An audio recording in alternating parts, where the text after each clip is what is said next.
Clocks die mid-breath. The second hand over dock 3 twitches once, stares through the glass toward the alley, and keeps moving while every other face goes still at 3:23. Then a knock comes from the roll-up door, so soft it's inside my teeth before it's in my ears. Camera 3 shows the dock. Camera 4 shows the alley, a black seam with damp bricks. The alley clock's convex lens catches the emergency light like a wet eye. On the monitor, a me that isn't me lifts his head a beat after I do, listening. Alex says the intercom, but not like the intercom. If the clock stop, lock the dock. Leon's voice. He died on the stairs last winter. I don't move. In the office window, my reflection fogs. Behind it, another circle of fog blooms, a breath that doesn't map to mine. My phone says 3 hours 22 minutes and 59 seconds, then 3:23, then gives up and blinks empty. The broom squeaks as if something taller is using it. The bulletin board carries a rule I didn't write. If the alley clock looks at you, don't look back. I throw the deadbolt anyway. Metal lips embrace. The roll-up shivers like a forehead pressed and withdrawn. In the racks, something metal rings once. Thin, high, a bicycle bell where no bicycles are. I swing the mag light. Dust scrawls with long prints. For toes, the fifth a blur like it tried to join late. On camera 3, my hand rises to the dock window. I keep mine down. The delay closes the gap without me. A wet star prints on the glass where my palm would be. Don't go down there. My voice whispers from my phone speaker, though it isn't calling. The line clicks. The dial tone walks out of the intercom. I take the stairs. The motion lights stall. The beam of my mag light moves while I test if I still do. Every wall clock is a blind fish eye at 3:23. Only the alley clock ticks, a soft scratch like a nail under glass. Scratch, scratch. Do not look through the glass when the second hand crosses 12. The voice says from above me, from inside me. It will line you up. Line me up with what? The alley clock answers by jumping backward to 10, forward to 11, then resting at a place I don't remember numbers having. The dock hums as if a big animal leans in to hear better. On camera 4, fog muscles itself into being 2 yards past the door, then unravels. A coin glitter blinks deep in the alley. And the rule board curls at the edges. A damp note rides a staple. If it asks the time, say anything but 3:23. I test the wedge under the door with my toe. Good. Stubborn. The pane whispers with fingertip circles from the outside. I uncork a dry erase marker and draw the same circle from this side. We complete it together. 2 rings overlapping into an eye with 2 irises. The second hand trembles, then scratches on. My left eye aches where a doctor left a lens when I was 12. Feels cold. I lift my phone, use the selfie camera as a shield. The blue window shows the dock, the round glare of the alley clock, my face washed pale. When the second hand nears 12, the image stutters. For a frame, my left eye blanks into a clean white disk. I drop the phone. A printer in the office wakes, prints 1 page.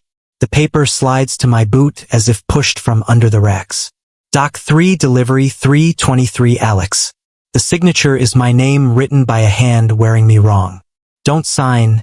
Leon breathes through a chipped tooth whistle I thought I only remembered at lunch. You sign, you turn. Let me in, says my voice from the alley. Not in a speaker, in the air. The words tug out of my mouth like thread. The doorknob jiggles in a thoughtful way, measuring the distance to my hand. On camera 4, a forehead rests to the glass where mine would be. A circle of fog grows. Inside it, tiny scratches hash themselves over and over, second marks for all the waiting seconds. How do we stop it? I ask the radio, the wall, the stairwell. We did once, Leon says, almost fond. We turned its face to look out. Then one of us came to check if it had turned back. It had. So had he. I don't reach for the clock. I reach for the breaker. The control room is a bright square across a night. As I move, clocks along the hall tilt on their nails to watch, still at 3:23. The scratch behind me speeds up, excited that I am learning slowly. The panel door squeals. Between 2 switches, a red tag waits like a bookmark.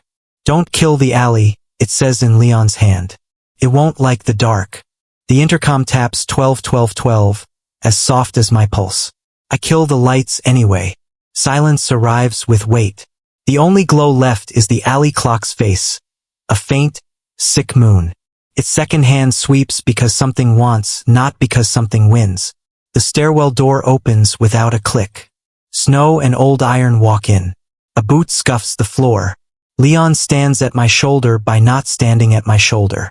In the breaker panel's black reflection, his cap, his jaw, and the pale rounds where his eyes should be. Clocks. Don't turn your head, he says, friendly, like a joke between shifts. It loves when you turn. I keep my eyes on the labels, the greasy prints that are and aren't mine. Far down the hall, careful footsteps approach the dock. Soft, unsure. Someone else on nights. Or the building made a someone because the footsteps needed feet. The second hand reaches 12 and a cold thing touches under my left eyelid. Polite, as if knocking from inside. Something in my head answers by turning. I taste pennies. I say a name that isn't mine with my breath. Across the room, a monitor that should be black breathes on by itself. Camera 3 shows the door open a thumb's width. Then stop. Consider it. A wet white shape waits in the slit. The glass fogs a circle that matches my exhale perfectly, even though I'm holding it. I should leave, I tell Leon, the panel, me. The sentence leaves without me. In the reflection, my left eye is a small white watch with hands that ignore order. The intercom flips to courteous. Welcome to Dock 3. My voice says bright and helpful. Please look up at the clock so I can line you up. Under it, like a pocket watch in a coat. Another version of me begs softly. Don't look. The new footsteps stop. Whoever it is, Evan from packing or a courier or nobody ever born, stands on the other side of the door and listens to my voice through cheap speakers. The roll-up shivers. The wedge under the dock door ticks forward like a second hand made of wood. I turn the last switch back on because it feels like action. Light hits the alley pane in a hard slab. In it, for a full second, I watch a face put itself together from reflections. My cheek, my scar, my tired mouth, my left eye a flat, perfect circle of glass.